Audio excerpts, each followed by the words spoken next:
Donc, dans cette vidéo, on va apprendre à manipuler la calculatrice au niveau des fonctions. Donc déjà, on va apprendre trois choses. Donc la première chose qu'on va faire, c'est dresser le tableau de valeurs et ensuite afficher une courbe et enfin déterminer un extrémum de la fonction. Donc la fonction qu'on va utiliser ici, c'est f de x.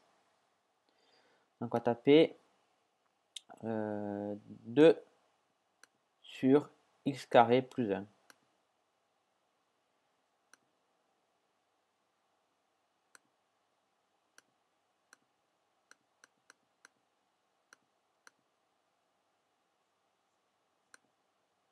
Voilà, donc là on a notre fonction.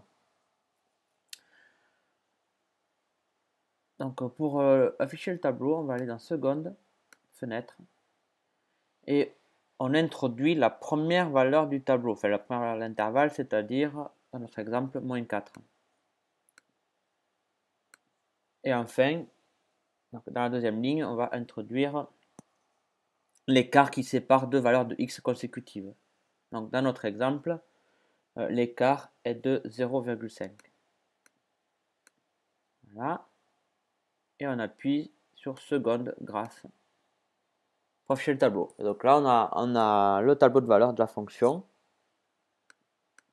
Donc de moins 4 jusqu'à ce qu'on veut. Donc dans notre exemple, c'est jusqu'à 4.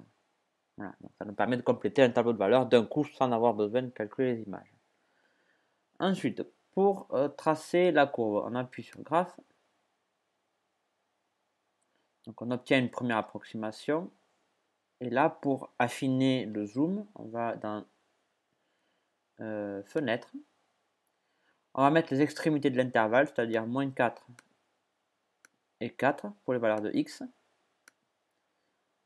Pour les valeurs de y, on va mettre ce qui est marqué dans l'énoncé, donc c'est moins 1 et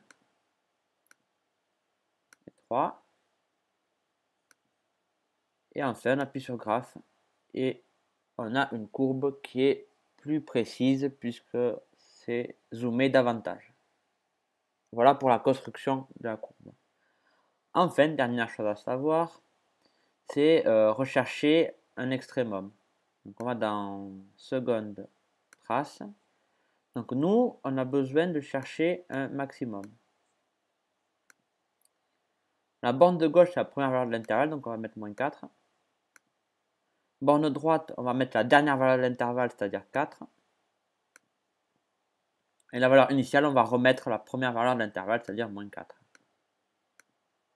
Et donc là, ça nous calcule, voilà. Donc le maximum, c'est 2, lorsque x est égal à 0. Voilà. Là, on a moins 2 puissance moins 6, mais c'est très très proche de 0 en fait. Hein. Voilà, si vous vous rappelez de votre cours sur les puissances, bon, ça c'est très proche de 0. Voilà comment on fait.